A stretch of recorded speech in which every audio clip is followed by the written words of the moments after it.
everyone, and a warm welcome also from my side to the ESPAS conference, wherever you are in the planet. I am myself joining from Asia. My name is Isabella Pirolo, and I work for the European Union Delegation to Singapore. I am also an ESPAS Young Talent Network alumni. Twinning the digital and the green transition is definitely one of the biggest dilemmas of our time. We've heard it throughout the day, throughout the discussions today. And if on one side, we can't imagine how we can achieve green targets without digital technology and innovation, it is all the same difficult to imagine how to do so when many times digital seems also to be part of this problem. But luckily for us, we have 4 panelists who will help us today in finding a solution to this dilemma and also to answer to your burning questions about it. So please let me also remind all the audience that you can use the question and answer tab at the bottom of your screen. And now let me introduce you, my panelists.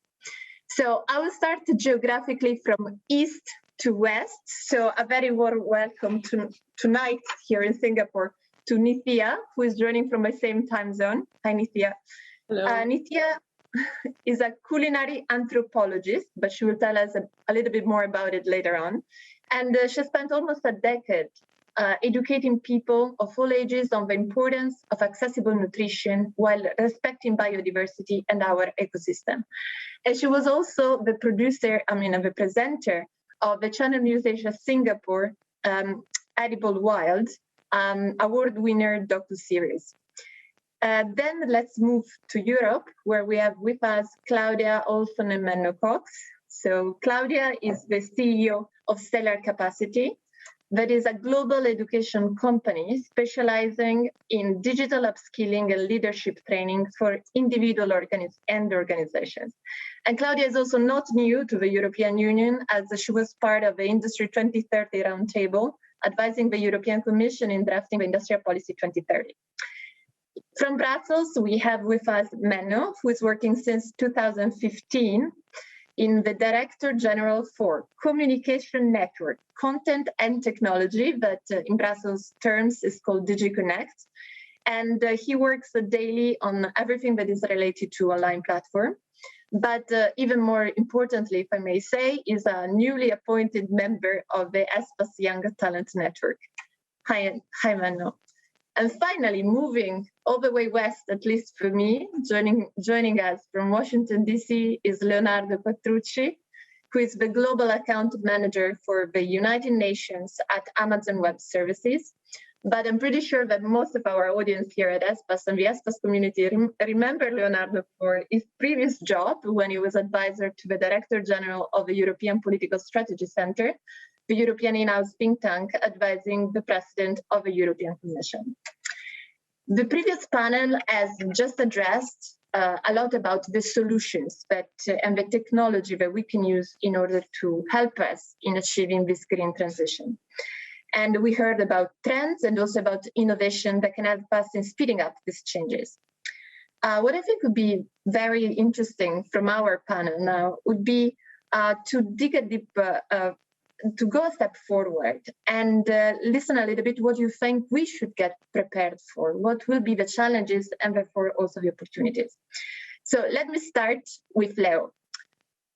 Leo, in your current role, you support a public institution in imagining how digital technology can help them deliver on sustainable, but include also green missions or projects. Can you please try to explain to us what are public institutions looking for, and also how do you help them in shaping the solutions? Thank you, and also thanks for the invite from the ESPAS community. It's great to be back. I want to start by maybe addressing the question of the panel, which is, why are we separating? What does green and what does digital mean in terms of transition, and are they separate? And because these are broad interpretable terms, and therefore it's hard to measure them. And when I speak to customers, whether they public sector institutions or private sector companies or startups, they want to see progress, right? And to me, or at least at AWS, we have a goal that brings digital and green together the way we define it, and that's sustainability. One of our two newest leadership principles is success and scale brings broad responsibility. And to us, that broad responsibility includes delivering for our customers in a more sustainable way. And by the way, we don't just do it because it's better for customers, but we also do it because we believe in it. For instance, we launched a climate pledge that helps mobilize companies around the world to invest in sustainable technologies. And therefore, so what does that mean when we talk to governments or the United Nations in our case? What does delivering on sustainability and that broad responsibility mean? Well, first of all, I think it's sustainable energy provision. And at AWS, we have a goal to power 100% of our operations with renewable energy by 2030. We're on a path to deliver on it 5 years early by 2025. And that means that we now have 232 projects worldwide to power, our regions, our global infrastructure renewably, which would equate to millions of homes powered by that. Now, how does that translate into benefits for customers? And here, so if the what we want to achieve is sustainability, measured as reducing carbon emissions, then the how is cloud technologies, or at least a cloud-enabled strategy to achieve sustainability. And here's how we help. So the cloud is, on-demand, pay-as-you-go provision of a broad set of IT services, including machine learning, Internet of Things, through the internet. And what that means is that through the scale of the cloud, we gain efficiencies that we pass on to our customers. And so that's the first benefit. Economies of scale yield carbon reduction, making, according to a study by 451 Research, the average workload, so your traditional IT project moved to the cloud, is about 96% more CO2 efficient than on-premise. So transitioning a cloud-enabled transformation, it makes sense from a sustainability point of view, because thanks to the economies of scale that you gain, you not only save costs, but you also save on emissions. So I think that's the first benefit. And the second one is that you no longer have to provision your infrastructure and maintain it, and therefore you also gain time for innovation. And that's the second benefit I want to talk about. A digital transformation accelerates the path towards sustainability because you gain time and pace of innovation. So technicians no longer have to go and maintain their racks or their hardware, but they can focus on, for instance, making buildings more sustainable. I want to use that example because I know it's emphasized in the European Energy Efficiency Directive. The UN says that, to achieve our sustainability goals or emissions targets, we need to reduce energy efficiency. We need to increase energy efficiency in buildings by 30% in the next decade or 15 years.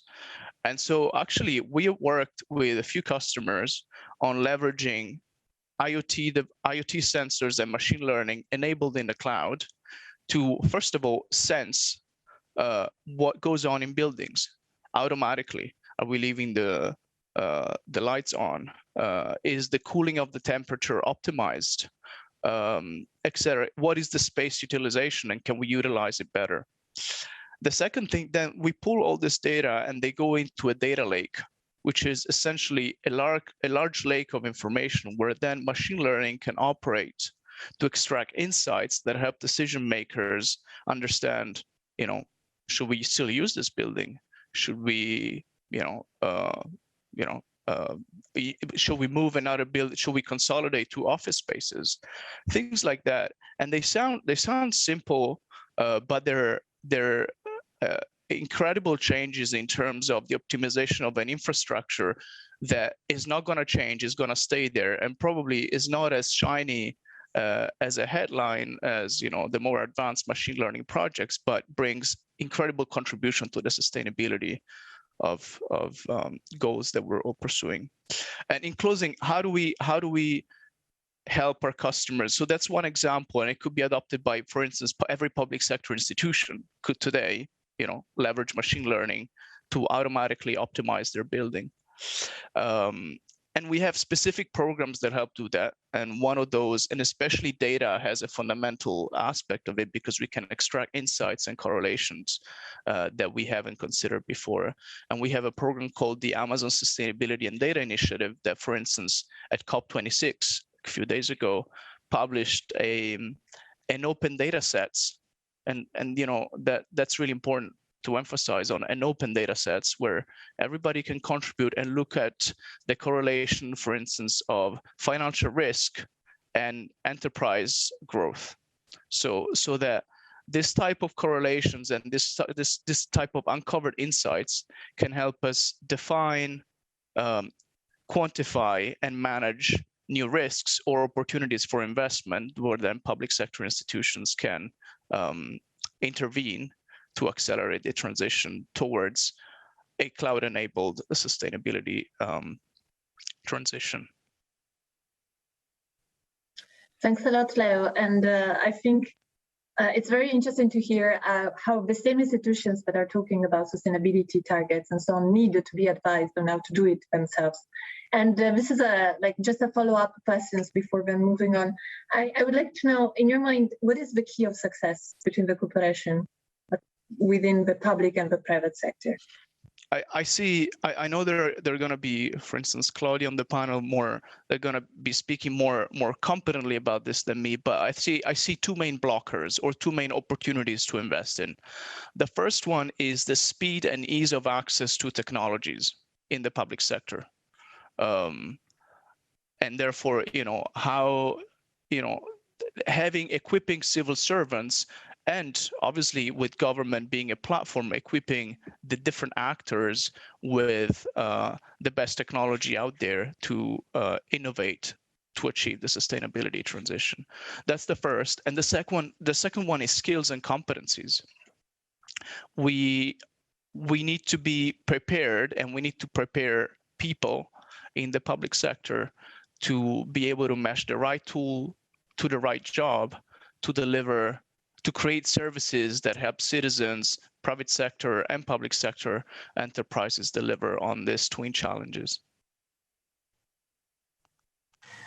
Thanks a lot, Leo. And you're giving me the perfect link to both Claudia and Menno, but I will start my grilling with Menno now.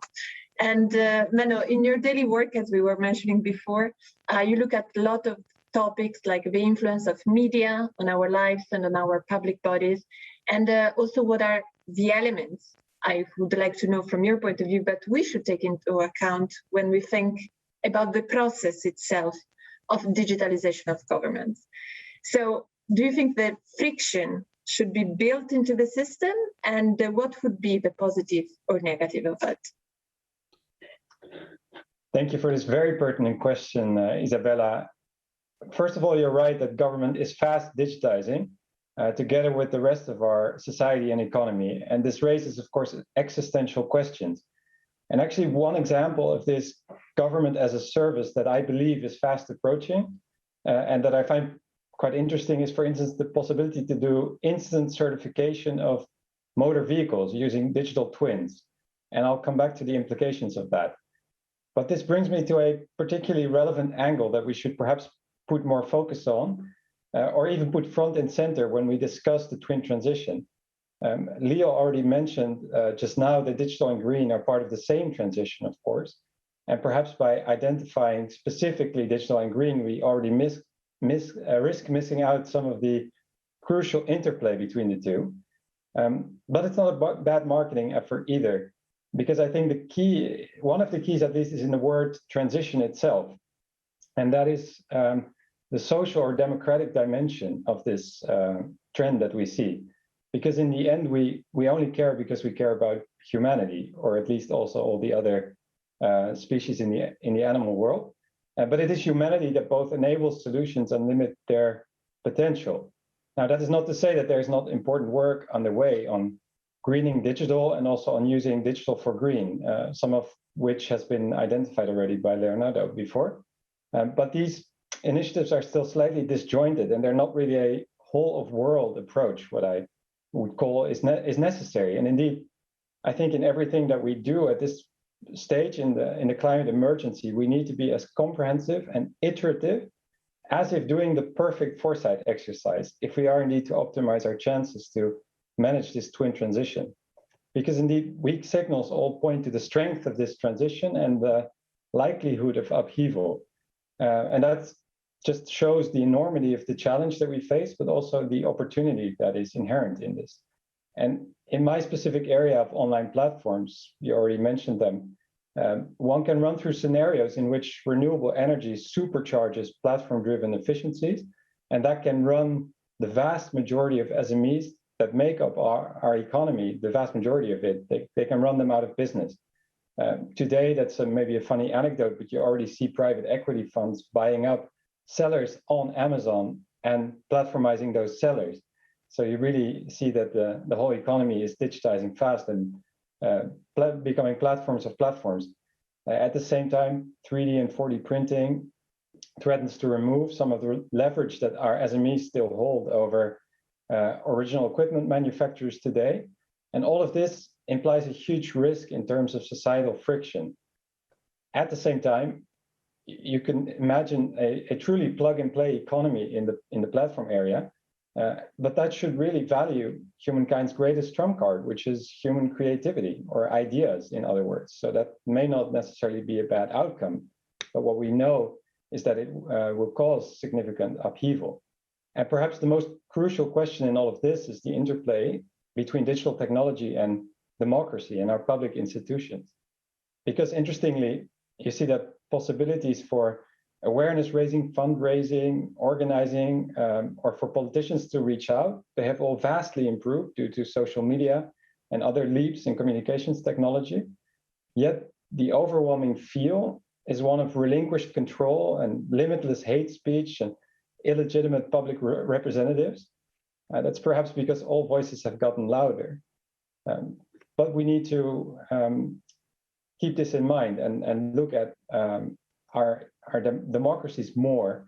And of course, there are important initiatives underway for guiding the digital transition, but they too do not really seem joined up, and they're not able to go outside the bounds of the way in which we organize society today.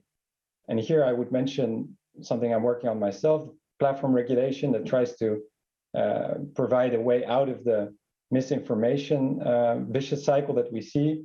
It tries to tackle the abuse of power by the dominant gatekeeper platforms. We're also, of course, working on the future of the internet, and there is a democracy summit coming up that is particularly interesting.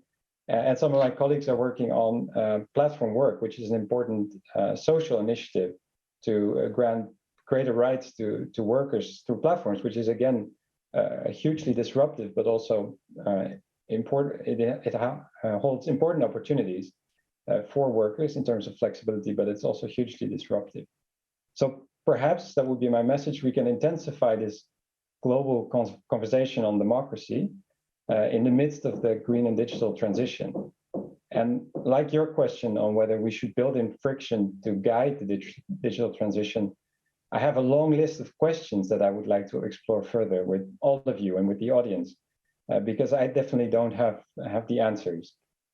And one of them, just as by way of example, is that at the start of the COVID-induced homeworking, one of the first questions I grappled with was how to translate the symbolic power of physical institutions to a virtual world, both towards lobbyists as well as towards citizens.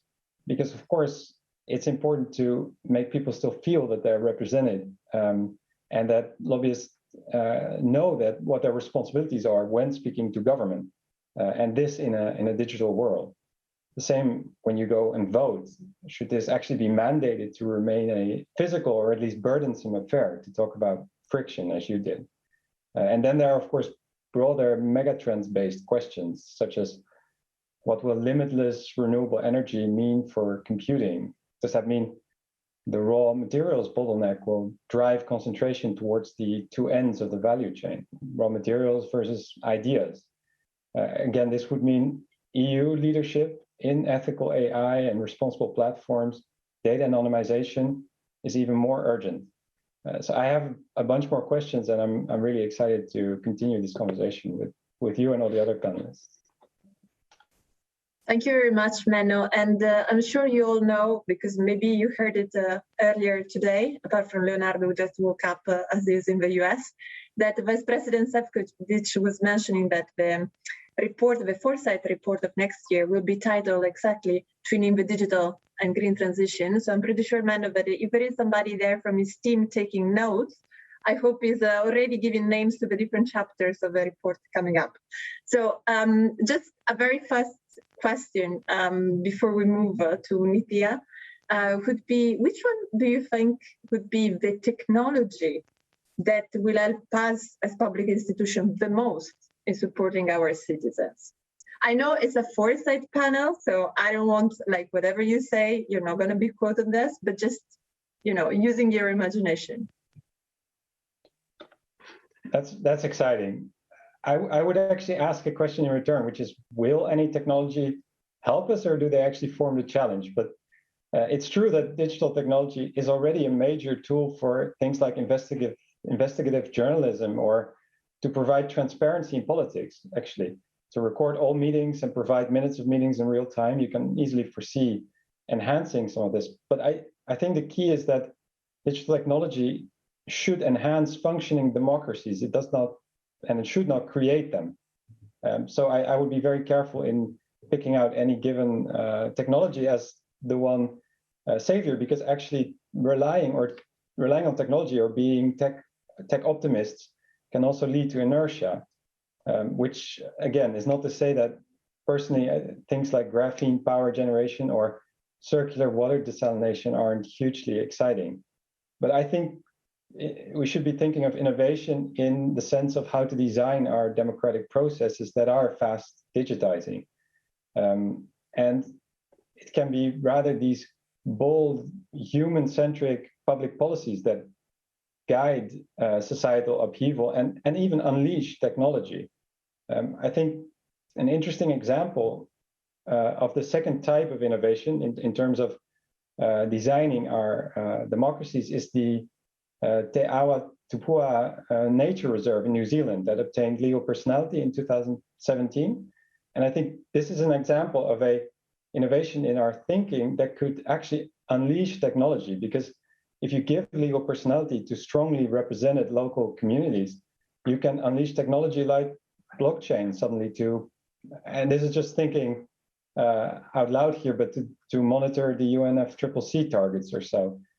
Because then you have genuinely represented nodes in our global society, which could reduce friction that is otherwise easy to foresee in interstate enforcement under international law of such climate targets.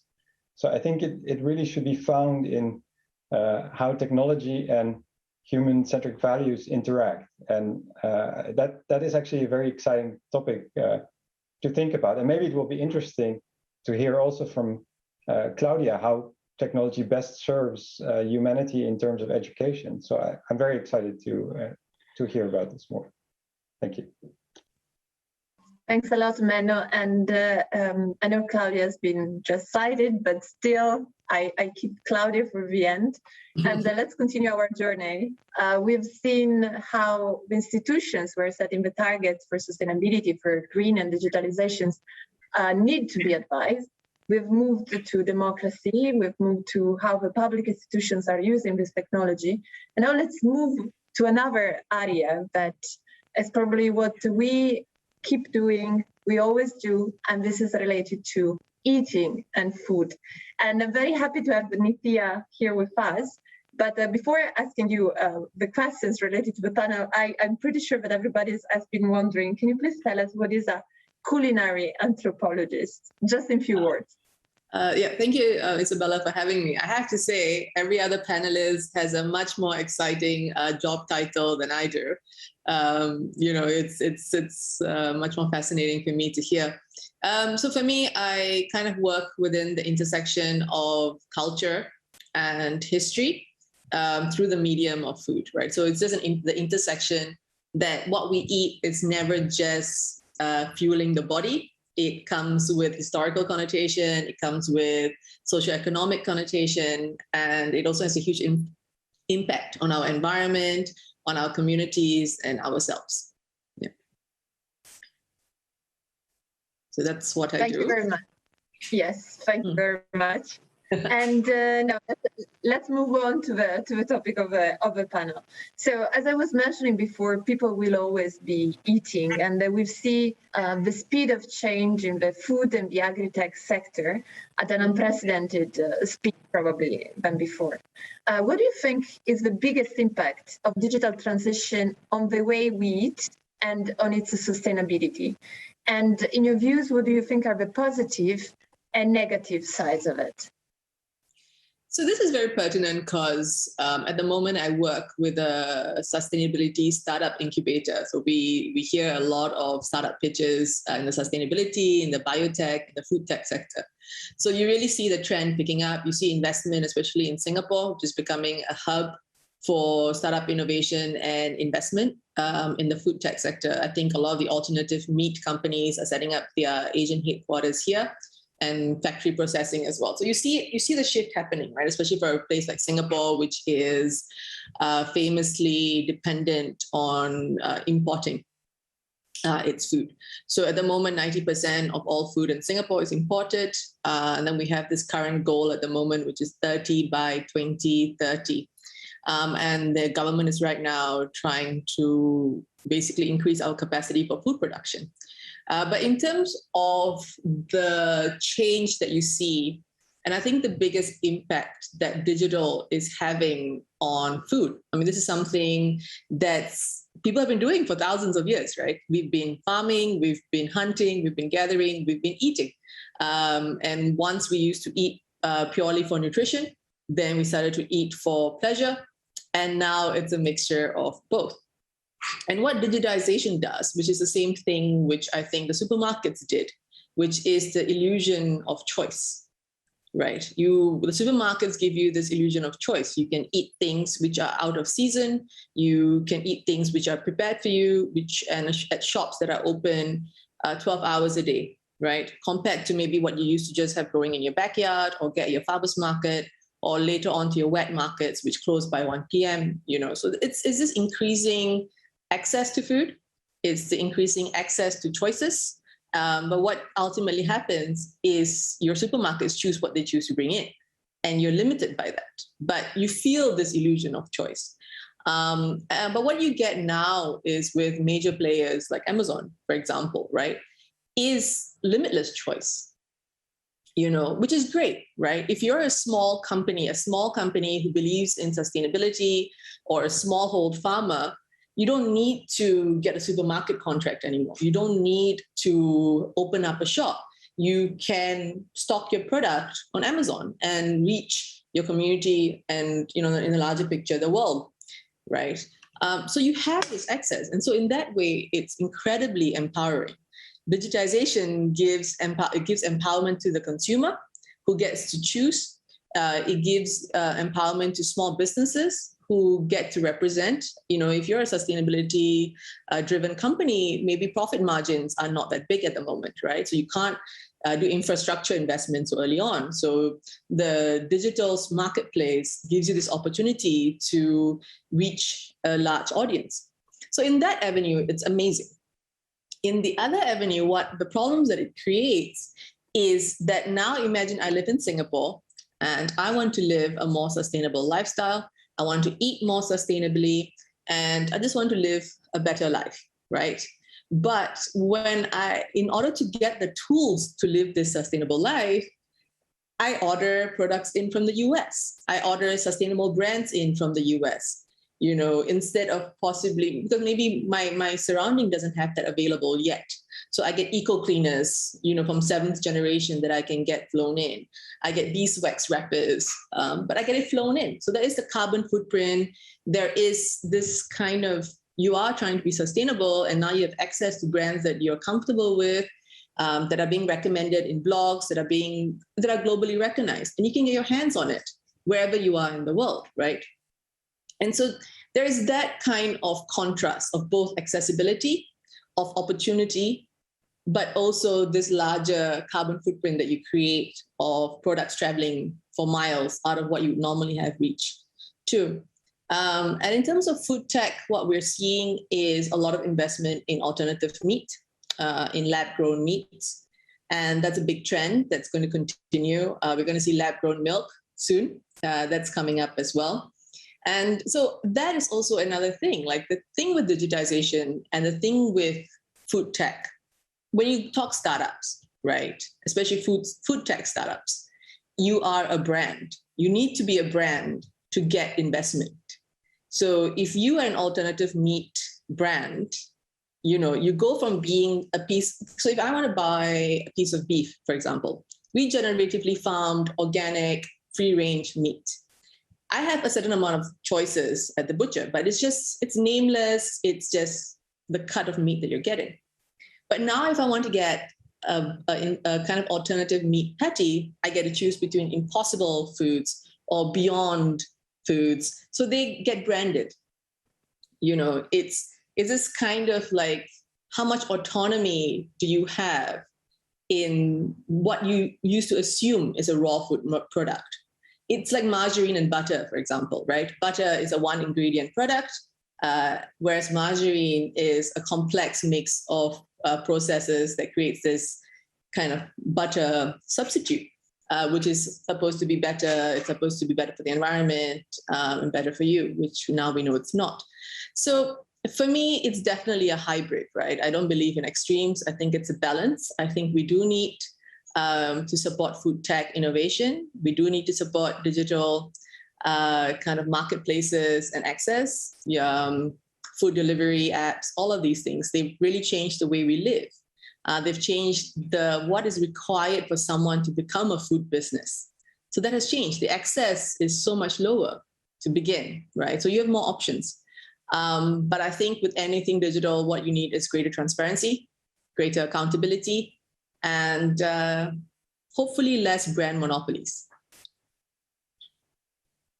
Thank you very much, Nithiya. And I have another question looking ahead about the urban and rural divide.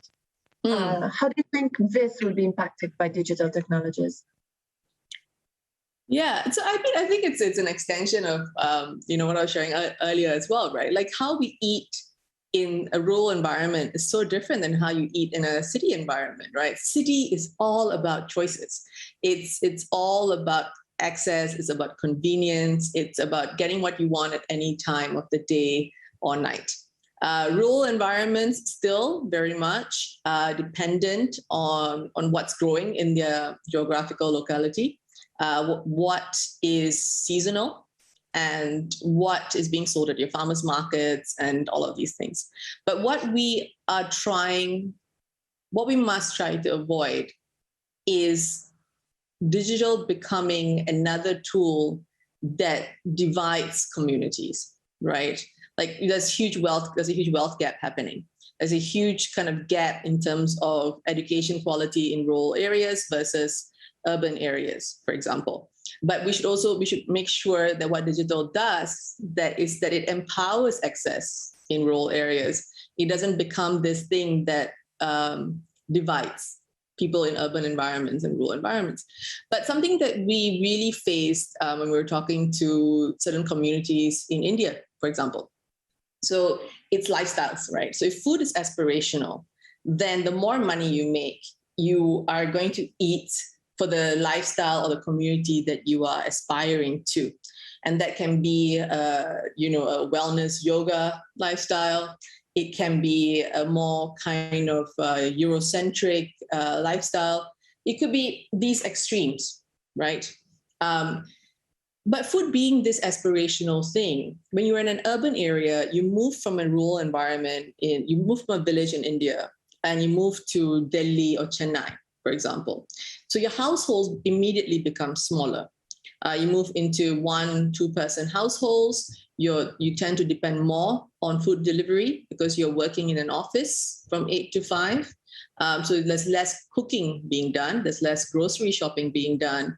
People tend to cook for smaller households where it doesn't make sense anymore to cook traditional foods. So they end up ordering food that they associate with what someone in an urban environment does. So they might order in fast food, they might order in nachos, they might not order in a thosai or something that they might have if they were in a rural environment, for example.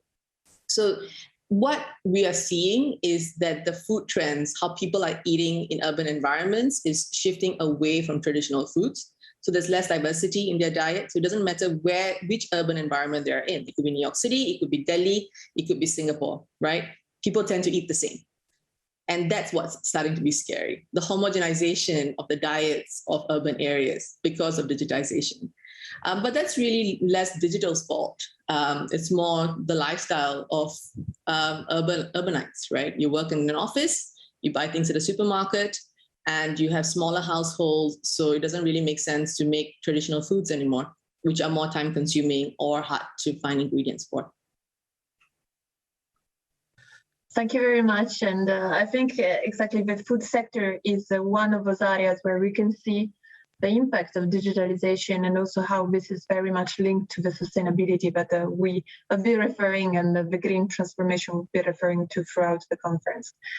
Claudia, last but clearly not least, so welcome to the ESPAS conference. And I think, I mean, we've been mentioning your name a lot because in the end, I mean, you support the development of digital programs and you promote digital leadership around the globe. So the question, it's easy. So what do you think are the technology that are helping driving the green agenda? What do you teach to your students? Thank you so much for inviting me to share some insights here. And it's such an irrelevant question, but also a huge question, because we're seeing digital developments in so many different areas at the same time. And we have exponential trends and everything from solar power to basically our ability to move away from fossil fuel dependency. So what is exciting is that this is happening at the same time and that the different trends are also supporting each other. Just looking at the past year and coming from Sweden, I can't help to mention that we have fossil fuel-free production of steel, for example, and that is a huge breakthrough that is also helping to decarbonize the steel industry.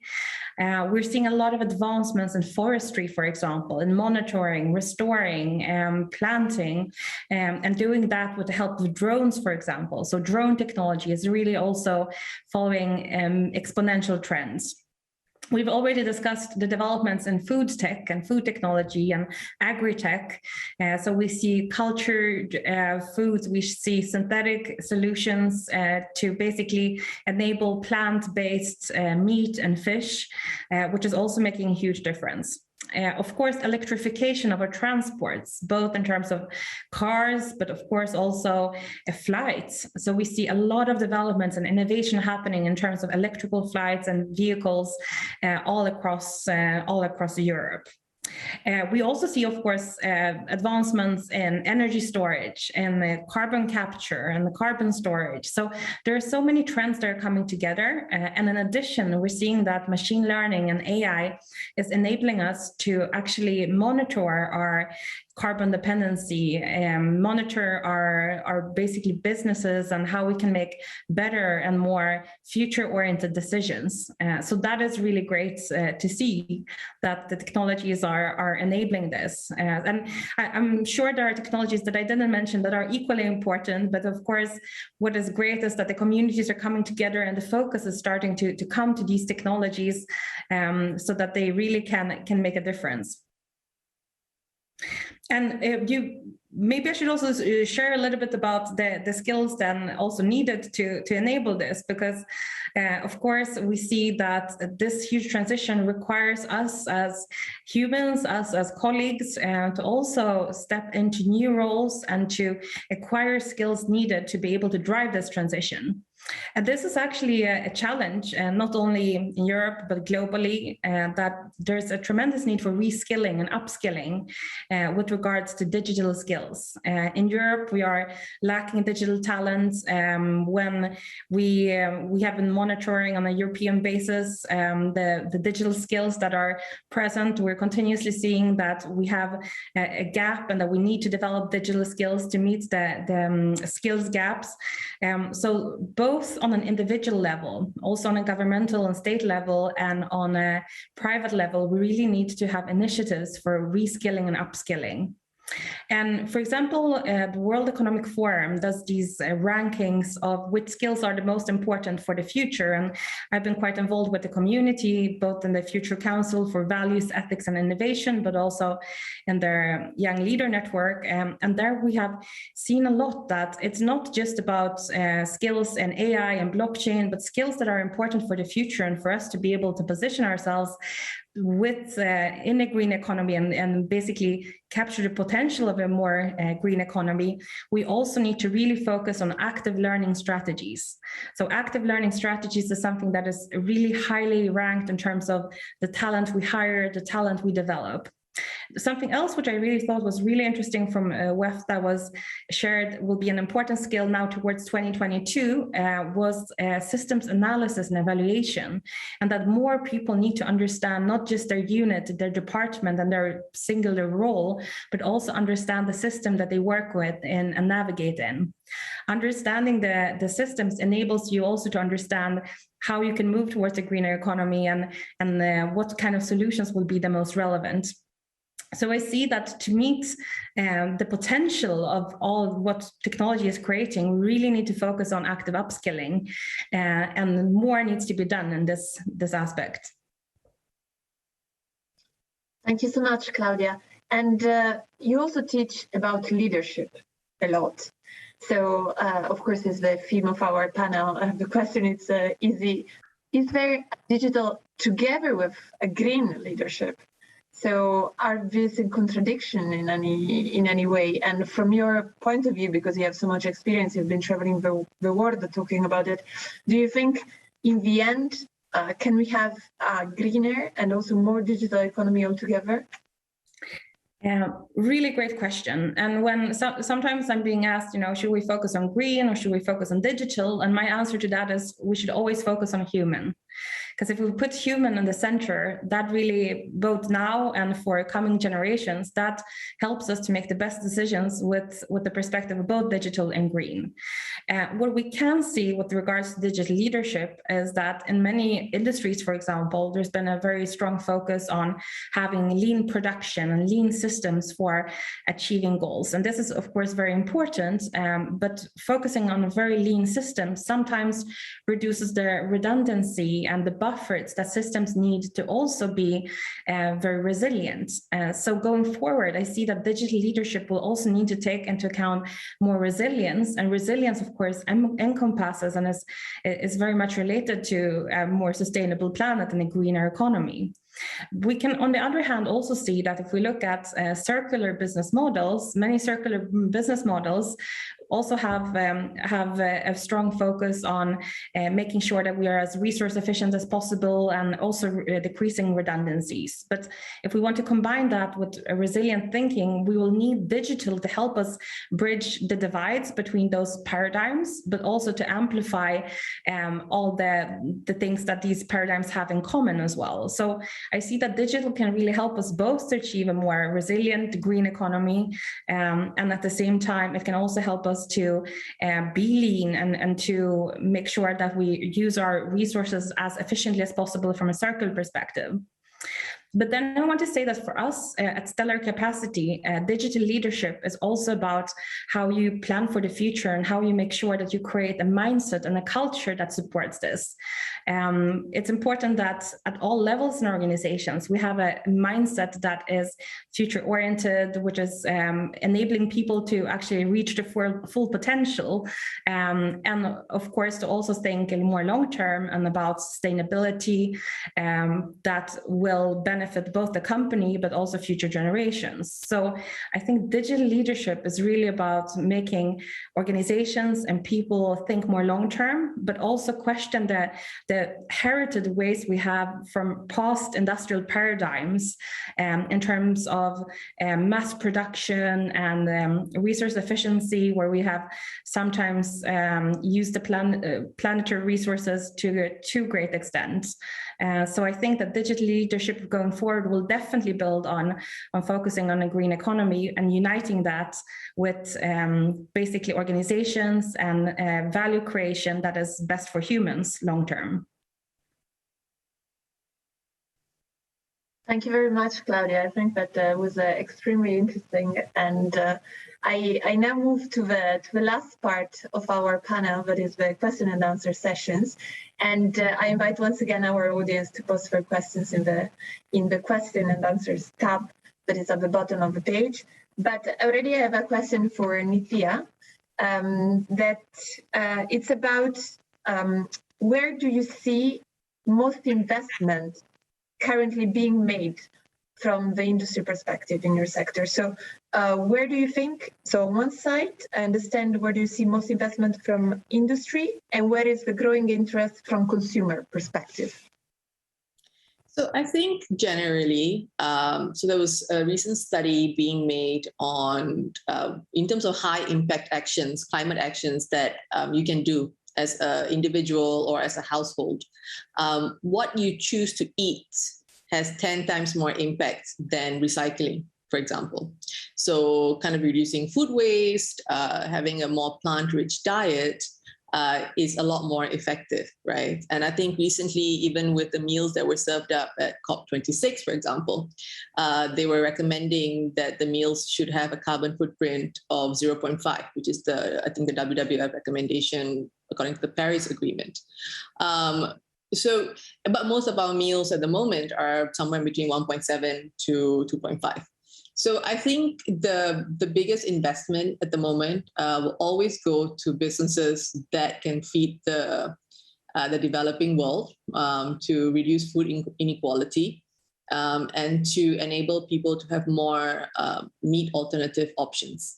So a lot of it's going into ready meals, cloud kitchens. I see a lot of investment going into cloud kitchens, a lot of investments going into ready meals, nutritious ready meals, functional foods, so food as nutrition.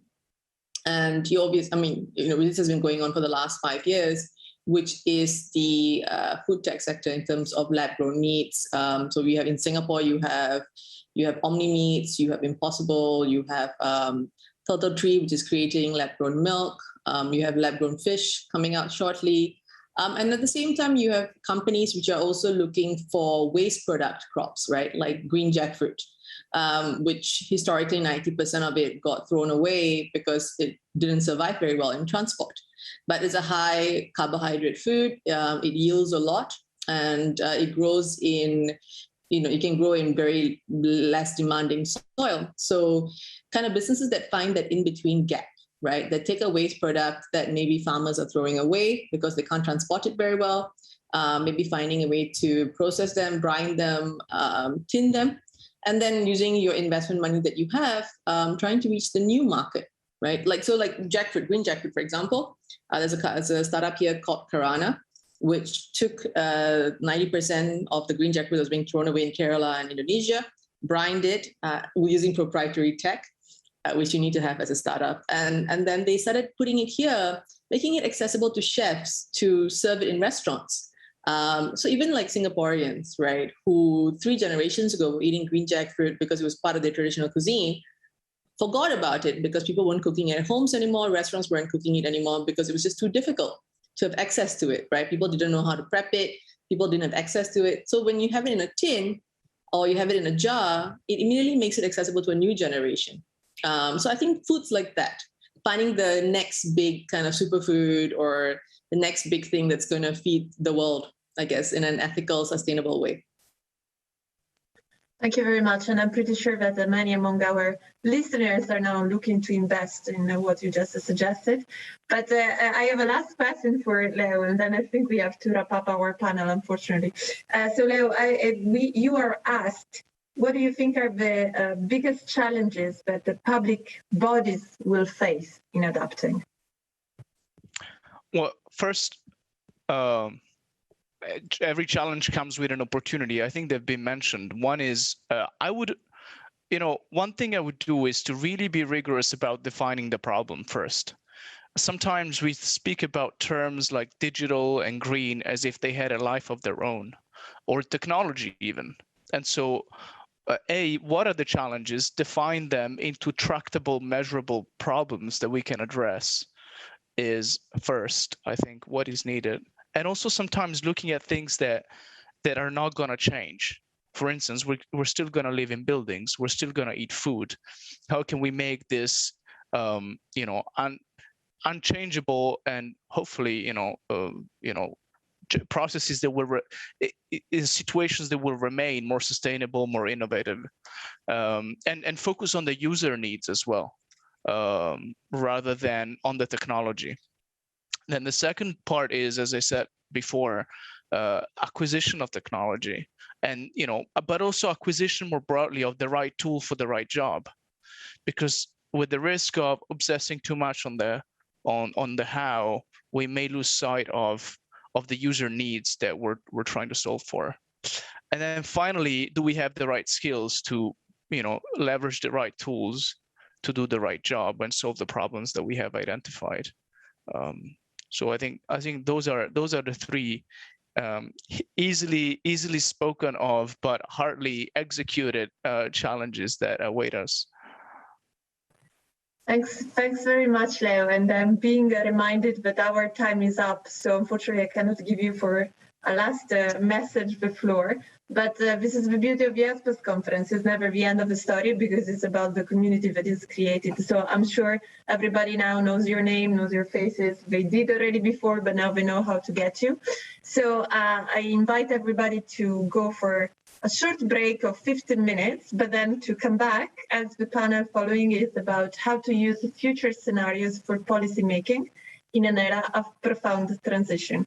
Thanks a lot again to our panelists, and I hope to see you physically very soon. Thanks a lot. Have a good rest of the day or evening. Bye. Bye. Thank you.